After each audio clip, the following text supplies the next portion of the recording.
نہیں عقائد و جہاں خاموش اتنے میں جبریل امین بارگاہ رسالت میں اتر پڑے، کہا یا رسول اللہ، اللہ تعالیٰ نے فاطمہ کا مہر جنت اور اس کی نعمتوں کو بنا دیا ہے۔ پیار سے بولو نا، سبحان اللہ۔ اللہ تعالیٰ نے فاطمہ کا مہر جنت اور اس کی نعمتوں کو بنا دیا۔ میرے آقا نے فرمایا، اے فاطمہ، اے بیٹی، کیا یہ مہر تجھے منظور ہے؟ جناب سیدہ فاطمہ نے کہا، ابا جان علی تو منظور ہے، مگر یہ مہر بھی مجھے منظور نہیں ہے۔ اب میرے ابا جان نے مجھ سے کہا، بیٹی پھر تیری رضا کیا ہے، تیری مرضی کیا ہے، تو مہر میں کیا چاہتی ہے؟ تو میں نے کہا تھا، ابا جان، میں آپ کو دیکھا کرتی ہوں بچپن میں، آپ پوری رات امت کے لیے جاگتے رہتے ہیں، امت کے لیے روتے رہتے ہیں، امت کے لیے آنسو بہاتے رہتے ہیں، امت کے لیے تڑپتے رہتے ہیں، امت کے لیے بلکتے رہتے ہیں، امت کے لیے آہوزاری کرتے رہتے ہیں، امت کی بخشش و مغفرت کے لیے دعا کرتے رہتے ہیں۔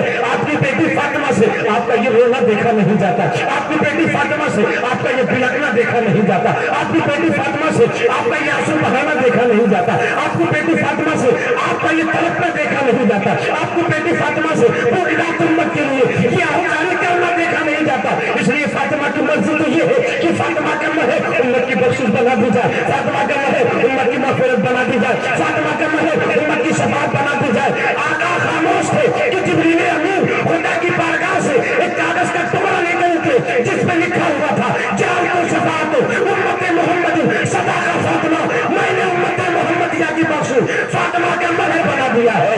تو آقا نے نعرہ تکبیر، نعرہ رسالت، ذکر شہدائے کربلا، مسلک اعلی حضرت، جان کو شفاعت امت محمد صداقہ فاطمہ، جس کاغذ پہ لکھا ہوا تھا، میں نے امت کی بخشش فاطمہ کا مہر بنا دیا ہے، فاطمہ کی فاطمہ کا مہر امت کی بخشش بنا دیا ہے، میں نے فاطمہ کا مہر امت کی شفاعت بنا دیا ہے، میں نے فاطمہ کا مہر امت کی مغفرت بنا دیا ہے۔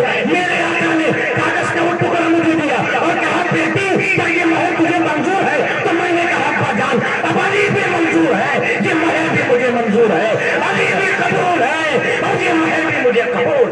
بے شک، سبحان اللہ، سبحان اللہ۔ لائے کوئی سیدہ فاطمہ کا جواب کہ جن کا معاملہ زمین پہ نہیں آسمان کی دنیا میں خدا کی بارگاہ میں طے۔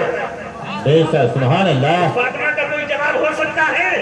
اور پھر سن لو، یہ تو دنیا کی بات ہے، پوری زندگی انہوں نے اپنے آپ کو غیر محرم سے بچایا، اپنے آپ کو غیر محرم سے بچایا، اپنی پاسداری، اپنی پاک دامنی کی حفاظت کی۔ تو آقا فرماتے ہیں کہ سیدہ فاطمہ کو پاک دامنی کی حفاظت کے طفیل اللہ تعالیٰ نے ان کی اہل و عیال اور اولادوں کو جہنم سے محفوظ کر دیا۔ بے شک، سبحان اللہ۔ پاک دامنی کی حفاظت کے طفیل اللہ نے فاطمہ کی اولادوں پر جہنم کو حرام فرما دیا۔ اس لیے لوگوں، فاطمہ سے بھی محبت ضروری ہے، ان کی اولادوں سے بھی محبت ضروری ہے۔ ایک لمحے کے لیے بھی ان کے آل، ان کی اولاد کے لیے آپ کے دل میں کہیں سے بغض، دشمنی، عداوت کا جذبہ نہیں ہونا چاہیے۔ مگر یہ تو وہ زمانہ ہے کہ سید تو جو ہے مگر ایسے دل پھرنے لوگ آج سید بن رہے ہیں۔ باپ پتہ نہیں شیعہ تھا کہ کیا تھا، اب بیٹا سید بنا پھر رہا ہے۔ ماحول خراب کیا ایسے ہی لوگوں نے، اور نتیجے کی شکل میں لوگ حقیقت سے غافل ہوتے چلے گئے۔ لیکن جو سید ہے اس کی تعظیم کی جائے گی، جو سید ہے اس کا ادب کیا جائے گا، اگر بے عمل بھی ہے تو بھی اس کا ادب نبی کی اولاد ہونے کی بنیاد پر تم پر لازم ہے۔ بے شک، سبحان اللہ۔ ایک صاحب ہیں مدینۃ الرسول کے، وہ کچھ سیدوں سے عداوت رکھتے تھے کسی وجہ سے۔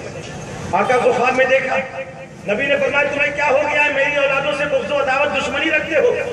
کہا، یا رسول اللہ، آپ کی اولادوں سے دشمنی یہ کیسے ہو سکتا ہے؟ اے نبی، ان کی بے عملی کے طفیل صرف میں ان سے بیداری اختیار کرتا ہوں۔ تو نبی نے فرمایا، کیا یہ فقہ کا مسئلہ نہیں ہے کہ بے عملی کی بنیاد پر نسب منقطع نہیں ہوگا، نسب محفوظ رہتا ہے جب تک کہ کفر نہ ہو جائے؟ تو بے عملی ہے میری اولادوں کے ہاں، مگر کم سے کم میری اولاد تو ہے وہ۔ یہ اور بات ہے کہ وہ نافرمان اولاد ہے تو ان کا بیان ہے۔ اس کے بعد میں نے رسول کی اولادوں سے محبت کرنا شروع کیا۔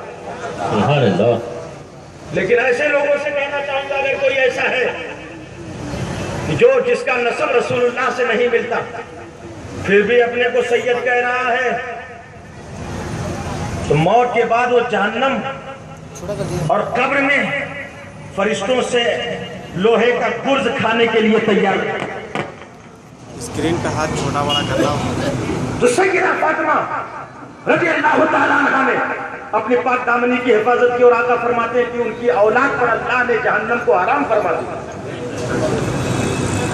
اور سن لو، آپ نے عبادتوں کی پابندی کی، شریعت کی پابندی کی، اپنے آپ کو بے پردگی سے بچایا، تو اللہ نے وہ صلاح دیا کہ روح کو جناب ملک الموت میں نہیں، خود پروردگار عالم نے اپنے دست قدرت سے ان کی روح کو قبض فرمایا۔ اور جب کل میدان محشر ہوگا تو آقا فرماتے ہیں کل میدان محشر میں جب سیدہ فاطمہ رضی اللہ تعالی عنہ کے میدان محشر میں بھی اہتمام دیکھ لو،